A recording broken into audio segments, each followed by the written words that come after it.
All right, that's it from Mourinho for right now. Let's move on to some hot takes throughout the world of football, and let's start with you get your guys' takes, your thoughts on them. This one, obviously, KDB, Kevin De Bruyne comes back into the squad and changes that entire City game this past weekend, gets them a big 3 points. Here's your line, and Shaka, we'll start with you. Kevin De Bruyne is the Premier League's best ever midfielder. That's a big claim, and one that right now, given his recent performances, given his impact against Newcastle, not just his impact. I mean, the pass, the goal, it was incredible. And this is me with my Newcastle hat watching this unfold. It was unbelievable to witness.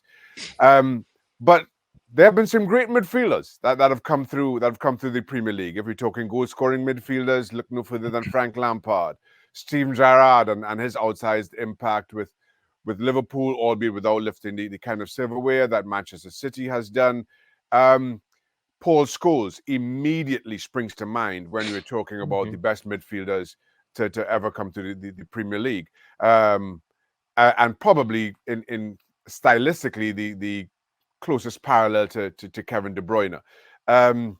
It's hard to disagree with the claim that Kevin De Bruyne is the best ever, but I think it deserves but more scrutiny. Let me just say, I'm not going to go out on that limb just yet.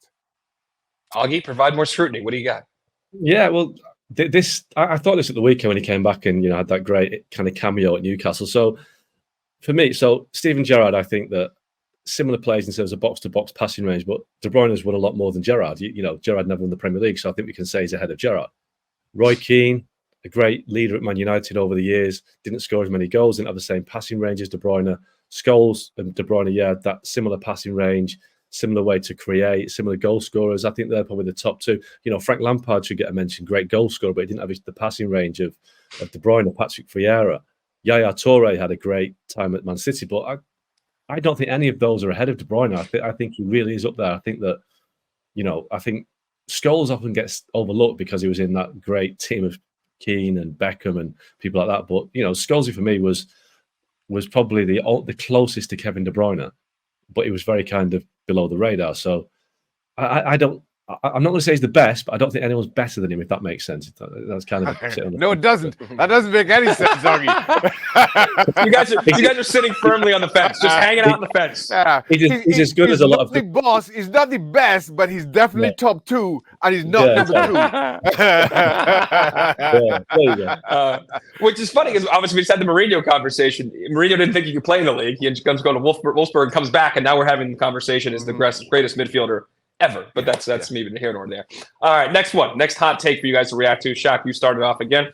Real Madrid are the best team in Europe and will win the UCL, the Champions League, this season. Ooh, I think Manchester City are the best team in Europe. And if I'm having to place a bet right now, I'm picking City. I think Real Madrid have exceeded all expectations this season. Karim Benzema leaving, you wondered how that would impact. Nobody ever expected Jude Bellingham to settle in as they have. Ancelotti has changed their formation, and all of a sudden now we're playing with a front two and getting a tune out of Rodrigo and Vinicius as that front two. So they've exceeded expectations, and kind of given their dismantling of Barcelona in the Spanish Supercopa, I understand the sentiment. But right now, I think City we've seen the worst of City in the first half of the season. Yet they're 2 points off the top of the Premier League. Ever since they've come back from the Club World Cup, I think you've seen them switch into gear. This traditionally is the time when City are at their best. So I am leaning Manchester City over Real Madrid. Augie? Well, Real are even the best team in Spain right now, are they? Because the second. So I know they have a game in hand on Girona, but Girona are top. So let's give Girona a shout. But I do think that Real are probably the closest to Man City, certainly the Champions League. But for me, City are the best because look where they are without Kevin De Bruyne virtually all season, without Erling Haaland for 2 months.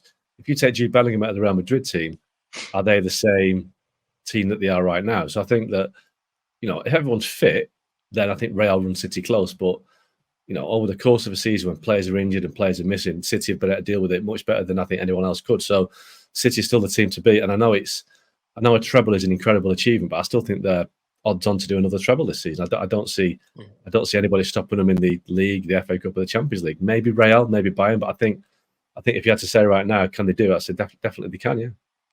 All right, you guys agree with the bookies on ESPN Bet app for the American fans here that can place a bet. Manchester City is the favorite at 2-1. Bayern is next. Arsenal at 5.5 to 1, and then it's Real Madrid at 6 to 1 as ESPN Bet sees it right now. All right, let's keep it going. Xavi, after some reports coming out that he's lost the locker room, he comes out today and says he has not. That is not true. Xavi will not last the season at Barca. Augie, you start here. Yeah, I mean, they won the league last season, so it shows the bar is very high at Camp Nou, or Olympic Stadium this season, I should say. Listen, I think that it's a tough one for Xavi because he's got a great pedigree there, but when those stories start coming out of dressing rooms about managers losing the dressing room or not being happy, it only tends to end one way, with the manager going. I still think he's got a bit of time, but I mean, Shaka will know better than me what it's like when those noises come out. They don't come out of nowhere. I think he's done enough to see the season out. I think he's, when you win the league at any the league at any club, you deserve a bit more time. But are they doing that badly? Is he really deserving of the sack? I'm not sure. And who do they turn to? Who's out there that do a better job right now? So I think he should stay. I think he deserves a bit more time. But like I say, when the players start talking or rumours start coming out of the dressing room, it's usually a bad sign. To that point, not only are the rumours coming out of the dressing room, but I think Laporta has kind of started to undermine Xavi and his importance as manager for Barcelona. To the question, I don't think Xavi will get sacked this season, but I'll be very surprised if he's the manager next season, unless there's an almighty turnaround between now and the end of the season. But if things continue as they have been, both in terms of results and in terms of playing style, where, let's be frank, Barcelona's playing style has been wanting, and that's putting it as nicely as I possibly can. I don't see how Xavi makes it to August 2024. Okay. Let's go to Lionel Messi. Now, Luis Suarez, who's fresh off his FIFA Best Award again. So he's twice now the Player of the Year. We're not going to debate that here. Yeah, please let's not. Yeah, we beat the hell out of that one, so we're good here. Luis Suarez now joining Messi at Milan. Obviously, Busquets and Alba were already there, and they got this whole crew now. The question is, Lionel Messi and Luis Suarez will help lead Inter Miami to an MLS Cup this year. Mark, first. That is a formidable forward line, even if they are, at the ultimate of their career, shall we say. I mean, I think, when Messi's not there, Miami do obviously take a bit of a hit. But, Suarez, if he can get anywhere close to what he was at the top of his game, then he will score loads of goals. I mean, the last time I saw him play, he looked like a little bit out of shape and he probably needs to do a bit of work in the gym. But I do think that he's got this incredible natural ability, Suarez, to score a goal and to make things happen. That it's going to take a very good team to stop them because they've just got incredible firepower. I totally agree. Listen, I find the easiest of players to fit in Major League Soccer of those aging post-European players, let's call it, are strikers. I think everywhere else on the park, players struggle largely. You saw Zlatan, where I thought he was well past his best, come in and have the impact that he did. I know he then went back to Europe and Milan and continued to exceed all expectation there. But more often than not, strikers can, because of their instinct, because of their touch, which you don't necessarily lose, they come in and are successful. So it leans that way for Inter Miami. And then when you see the impact that Lionel Messi had once he came in last season, how improved Inter Miami were, it's hard to disagree. But of course, now we're talking about Lionel Messi coming in, Luis Suarez coming in for an entire season. Can they last the demands of Major League Soccer? Because again, while we saw the impact of Messi once he came in, we also saw that once he picked up that injury while away on international duty, how Inter Miami fell off. So if everybody stays fit, I can totally see Inter Miami going on and lifting MLS Cup. The bigger question is, can they, at the age that they are, with the demands, not just with Inter Miami and Major League Soccer, but with international football? Yeah, that's my big question too, because obviously there's a Copa America this summer, and it's going to be in the States, and it's going to be expanded. I mean, that's going to take a lot of time, and sometimes MLS doesn't give you a break for the whole length of the competition. So they're going to miss some games in there. We'll see how they pick up injuries. And obviously playing at Miami in the summer, Colorado at altitude, Texas in the summer, that stuff wears on guys. So we'll see how they handle that through the course of the entire season and then culminate in the playoffs in the fall. Next one up, and Shaka, you'll start here. Kylian Mbappe will join Real Madrid, and Erling Haaland should join Barcelona. What does should mean? Should I? I'm reading Rob Moore's questions here. Do what I'm told a little bit. Should is kind of vague. Listen, I think Kylian Mbappe will join Real Madrid. I think this summer. That's kind of been brewing. I understand. I understand that with Madrid being a little bit kind of cautious, given that they've been burnt at least once before, twice actually. If you go back to their failed 200 million euro bid. So yeah, I think that is on the cards.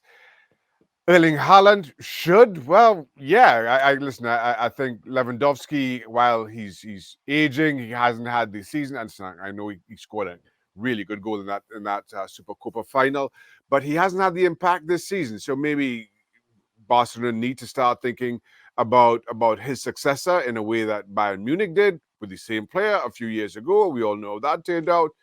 The trouble is with Barcelona, and for the foreseeable future, how do they sign Erling Haaland? I mean, everybody they've signed, even when a free transfer like Ilkay Gundogan, it's been creatively financed. Let's say. So for somebody like Erling Haaland, if you have to pay a transfer fee, if you have to pay wages that he would inevitably command, I'm not sure how creative you can get with that, given Barcelona's position. So sure. Will he ever? Can he? I just don't see it. So let me clarify for Rob. He wants to know, would the return of two big dogs will help the Clasico get back to what it was with Messi and Ronaldo? So that is the should context there a little bit. So you have more context. If I was a good host, guys, I would ask this question before. It's all about us, the viewer here. That's our only real concern. That's all we really care about. We can all chip in. Yeah, well, that I'm not doing. Maybe you guys can. Augie, where are you? Listen, the Clasico will always be one of the biggest games in football, and Barca will always be one of the biggest clubs, but they're not in a good place right now. And I think, 20 years ago when we had the Galacticos and Barca had their growth, they had much more power over their rivals. There wasn't the same competitive. There was no kind of Man City out there that was hoovering all the best players up. So, I mean, Mbappe to Real, I think that's likely. I do think there might be a bit of a challenge from the Premier League because he's a free agent, so that makes him more affordable to Premier League clubs who, as we know, are the richest, most powerful clubs in the world. So Liverpool, Man City, Arsenal, Man United, these clubs might not appeal to Mbappe, but they can certainly afford to do a deal. So I think he will go to Madrid. But Barcelona, look, in the Spanish papers this week, they've been talking about Jesse Lingard as a free agent to Barcelona. Now, say what you like about Jesse Lingard, he has had a good career at Man United in England, but Jesse Lingard is nowhere near a Barcelona player. But that shows the situation the club are in right now, that he's even being mentioned with a move to Barcelona. He's a free agent, hasn't had a club for 6 months. So even if Barca are interested, the papers in Barcelona are linking them to Jesse Lingard, not Erling Haaland. That shows you what sort of situation that Barca are in right now. So having spoken to the Haaland camp, at the start of his career when he was at Salzburg, they had a plan. And the plan was he would go to Salzburg, he would then go to Germany, he would then go to another big league in Europe, and then he would move on again. He would pretty much, do a grand tour of Europe like Zlatan Ibrahimovic has done. So Barcelona at that point may have been on the list, but right now, why would he go to Barcelona? They don't even play at the new camp. So the whole draw of Barcelona isn't there. For me, I don't see Barca competing for Haaland for 5 years, and by that point, they're probably going to Real Madrid.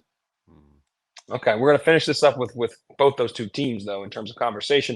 Pep was asked this in the FIFA Best Awards: would your Man City team have beaten his Barcelona teams? And all he said back was just an F-bomb, was his response. So, Mark, I'll let you go first. Shaq, you tag it. Would City of current vintage beat the Barcelona treble teams of about a decade or so ago? In a one-off game, possibly, but over. If they played them 5 times, I think Barca would win. I just think, Messi at his peak, Xavi, Iniesta, Piqué at his best, Puyol. Barca were an amazing team. Now, City got Haaland, as we know, but I do think that Barcelona team were the best club side I've ever seen. I don't think City would beat them over a course of 5 games, a series of 5 games, no. I'm with Mark here. Listen, and I know sometimes we a little bit nostalgic in how we remember things, but I'm with Mark fully in that Barca team that won the 6 titles in the season is the best club team I've ever seen. I don't know, and while we're here and rightly singing Kevin De Bruyne's praises, I don't think the game, certainly at club level, I'd seen anybody quite like Lionel Messi, certainly in that kind of form.